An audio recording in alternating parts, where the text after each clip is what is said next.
Hello YouTube, thank you for tuning into my channel. This is Azrael, and in this video we are going to be talking about Christian astrology. Now I did a part 1. You should probably watch that because it has some information that probably needs to be repeated, but this video is going to be long already. So, starting out, get yourself something to drink and relax. Okay, so for starters, let's point out the fact that every religion on the planet, every religion that's large enough to be a main religion, has variations. So you have what the elite in the religion state, what the official, and then offshoots. So we are talking about Hellenistic Jews, heavily influenced by the Greek and Roman philosophies. Shared the same God, same concepts. However, they were not technically 100% compatible with traditional kosher Judaism. All right, so that being said, there was an offshoot of Jews recorded by Philo of Alexandria, a Jewish historian that lived before Christ and lived during the time Christ would have been born. Now, he never claimed that there was ever a Christ he met. He did claim that there was a group of Jews that believed that the Messiah already came. However, it was not a physical Messiah. This is an astrological Messiah. The ideology that we are going with is that, much like other religions, this form of Judaism became humorized. What I mean by that is not, haha, that's funny, that's humorous, but there was a philosopher in Greek history named Humorus, who basically gave a historical background to various gods of the Greek pantheon. So instead of Zeus being a spiritual, godlike figure, at one time he was a man, and he even gave him a background. Okay, so this was his attempt to try to create a historical Zeus so people couldn't argue that Zeus never existed. So the same thing happened in this Jewish movement. So this is kind of leaning towards the Jewish mythicist, that Jesus as a real living figure did not exist, but he did in fact exist in the stars that was later given a historical background because it became a major movement and they needed a historical figure to solidify Jesus as a real person. Okay. Now, the fact that that there was a bunch of Jews believing that Jesus was an angel that lived in the stars, actually his name was Joseph. Now understand how different cultures and different languages pronounce names. We called him Jesus. In Aramaic, it was Yeshua, and in Hebrew, it was Yahshua or Joshua. So, even though the angel's name was Joshua, not Joseph, I'm sorry, Joshua, they were in fact worshiping an angel named Jesus that died, resurrected, and saved the world. And then later, he became a historical figure through the Gospels, and the fact that it had an astrological background was encoded in the Bible. And this is not going to be a course. This is just touching the basics. If I get enough interest, I might go through a course and teach this kind of Christian concept of astrology. But understand, yes, in the book of Deuteronomy, it's quite clear. It said, "Let there not be found among you people who let their daughter pass through the fire. Do not let them who practice witchcraft live among you. Do not let them who practice divination live among you. Do not let them practice who murmur and create spells." Very in depth, very accurate. This was, the ancient Jews were against witches, period, no matter the concept. But of course, this is a type of double speak, where what we practice is not witchcraft. What you practice is witchcraft. It's arguing semantics because, you know, for example, in ancient astrology, the stars were gods and the constellations were various figures that existed in the mythos, depending on who's interpreting and what culture. But or the stars, literally Mars was the god of war and literally did travel in the sky and was worshipped. This would be a problem for a monotheistic religion. So this is a form of double speak. Oh yeah, they acknowledged Mars, they acknowledged the warlike influences, but this was the creation, not a creator or not a god. So that's the big bugaboo. It's literally how we interpret it is the real way. How you interpret it, even though it originates in your culture, you're false. All right. I know I have Christians watching this, and I know I have Christian witches watching this. So Christians that totally disagree with everything we say, they're just here to learn about what we say. Christians that acknowledge about what we say and do practice magic. I'm sorry, I do not mean to offend you. I really don't. I did used to believe as a Christian. This just makes more sense. And I was studying this as a Christian.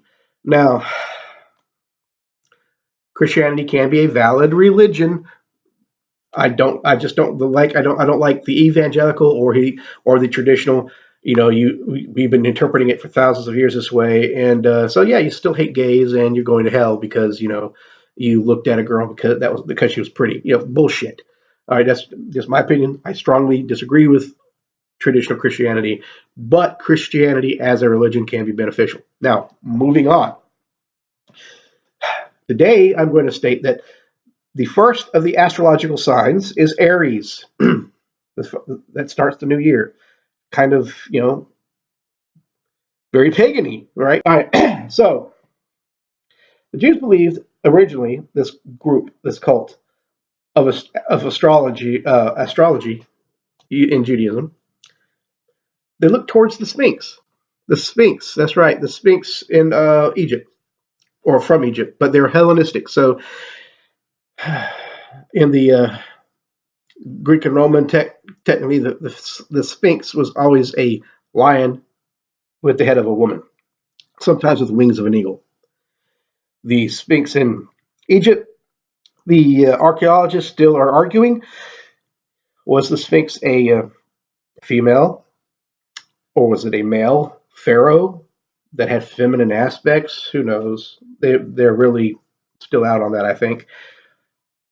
But these were Hellenistic Jews and saw the Sphinx as male and female, or male lion and female woman, or lioness even. Who knows? Doesn't matter. Because in the end, this was a code for saying, look towards September and October, the birth of the Christ, the birth of the Savior. This would be Leo and Virgo.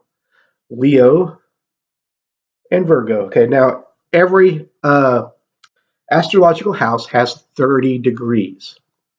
Okay, this is important. 30 degrees in each house, making around 360, I believe, right? If my math is correct.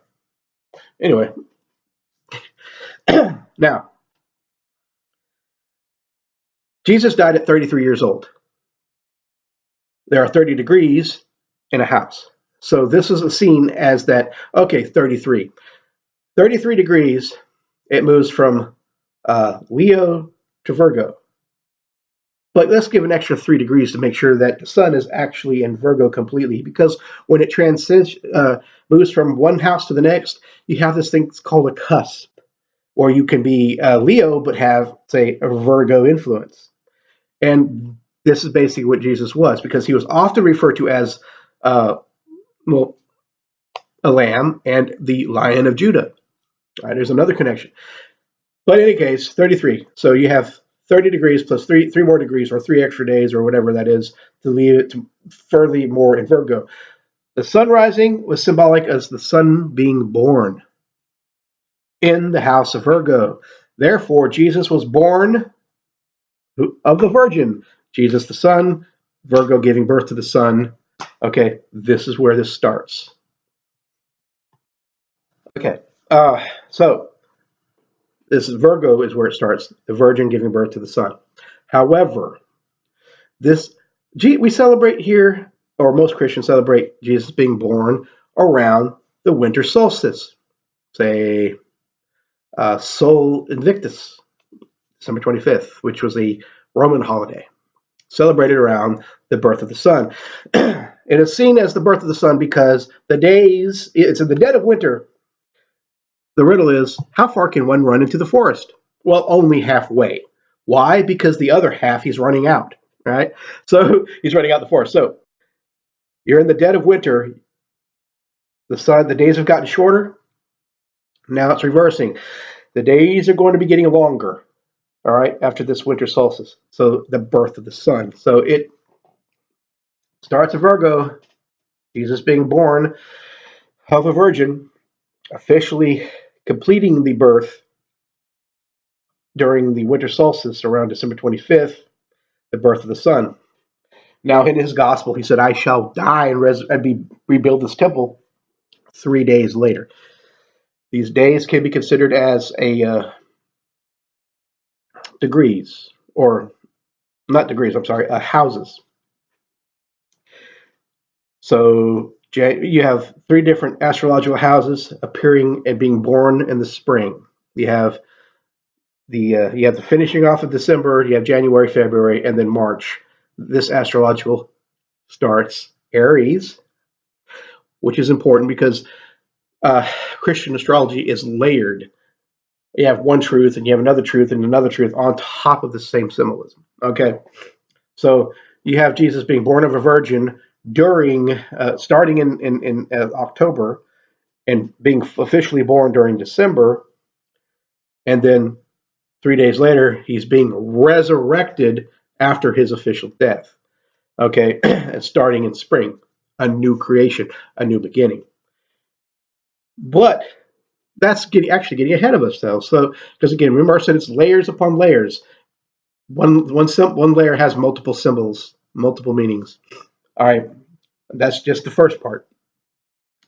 Now, let's move on to the fact that you have 12 apostles. You have 12 apostles that typically represent the 12 tribes of Israel, and in ancient Judaism, the 12 tribes of Israel technically represented the 12 signs of the zodiac. The 12 apostles in the Gospels still represent the zodiac. A good example would be St. Peter. Okay, St. Peter, who is the beginning, the leader of the apostles each being representing a house of the zodiac. Peter being the one that starts the church, foundation that it's built on, the leader of the apostles, was considered an Aries. Nowadays, this was a prediction of the future, because here today, Aries starts the zodiac, right? Aries are quick to temper. Peter was quick to temper. He cut off the ear of the centurion. Jesus picked up the ear, melded it back on through magic or healing. And so he was definitely an Aries. Another example would be, Peter was first named Simon, but there's 2 Simons, multiple Simons actually. So you had Simon that became Peter, you had Simon the Zealot.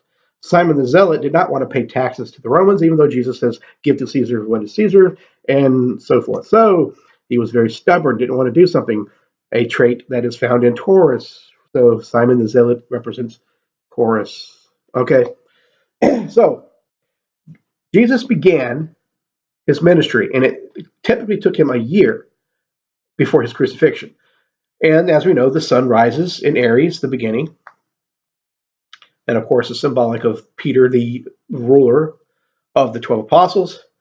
And then the sun makes its journey through the 12 zodiac before he is crucified and then reborn. So Jesus, again, this is it starts off.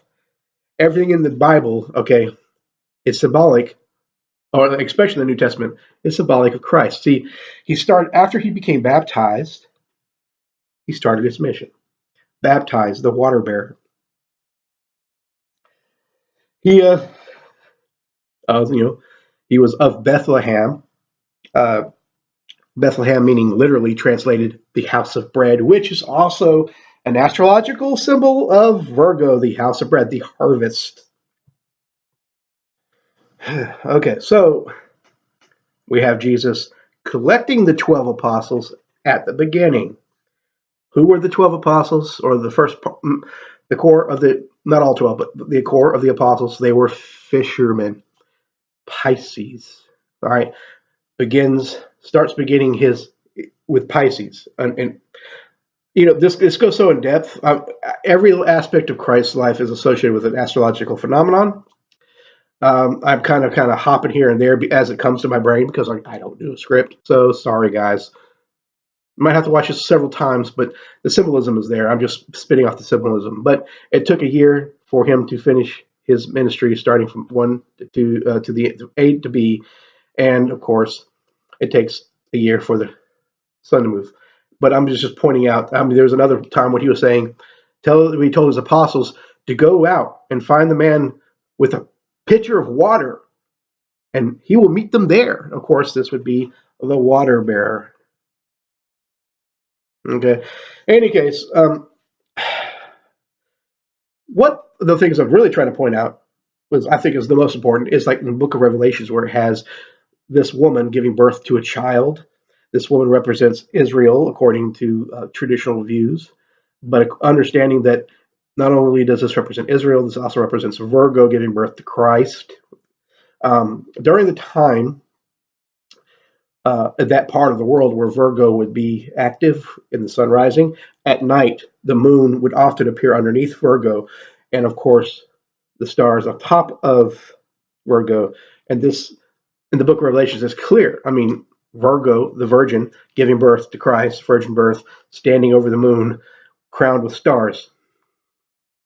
It's the Bible that's not supposed to be backing astrology has a lot of astrological symbolism. The reasoning of most of my Christian friends is maddeningly inconsistent.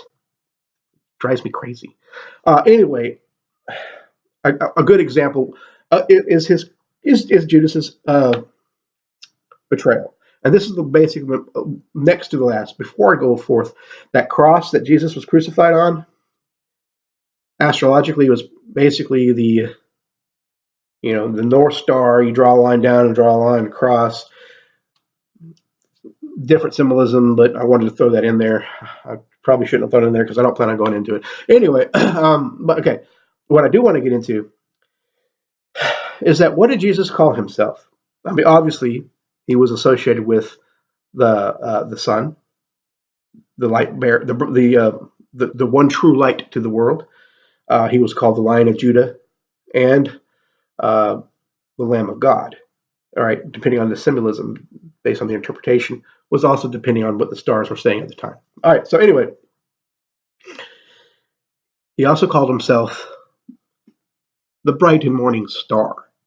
Now, both occult astrologers and scientists and biblical scholars all can finally at least agree on at least one thing, which is that this is Venus. Venus is the bright and morning star. It comes up, it heralds the morning, comes down, blah, blah, blah, blah, heralds the light, blah, blah, blah, okay? We know this. It's the brightest star in the sky, it's Venus. And it doesn't stay up all night, of course. It comes up when the sun goes down, and then basically kind of comes up. Anyways, what I'm getting at, there's another biblical character who associates himself with the bright and morning star. Lucifer. Now, of course, Lucifer was in Isaiah was actually being referenced to the king of Babylon, not the actual angel of deceit or adversary. Christians try to get past this mistranslation by saying, well, Satan was possessing the king of Babylon, so it's the same entity. I don't believe that. I mean, when you read it, you clearly can see that it's talking about the king of Babylon. But anyways, Satan has still got the name Lucifer. Lucifer means light bearer, and of course, in other places, he is the bright morning star. He is associated with the coming of the light. He heralds light bearer. Jesus identifies as this same entity. What the fuck is going on here? Okay, well, I'm going to use Mercury as an example. Right now, when I record this video, Mercury is in retrograde. When Mercury is in retrograde, communications are off, travel problems. Basically, everything that Mercury stands for goes in reverse, the anti-Mercury. All right, here you have Venus. What is God? What is Jesus supposed to be? The ultimate love. right? You are the bride of Jesus in the church. Jesus is like the ultimate husband, love, all right?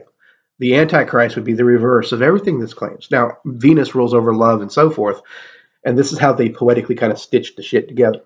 But anyways, Satan and Lucifer, or Satan, I'm sorry, Satan and Jesus are both the bright and morning star. So during the harvest season, when, okay, all right, during the harvest season, when the sun comes up, you have Venus come up and heralds the morning star. It heralds the sun, heralds the coming of the light. That's Jesus. Mini Jesus, big Jesus. When you have the reverse, you have the anti-Jesus or the antichrist. So after the harvest during the wintertime, where the sun no longer rises as it does and lasts as long, basically it looks like the sun is dying or dead. This can be seen as the betrayal of the morning star.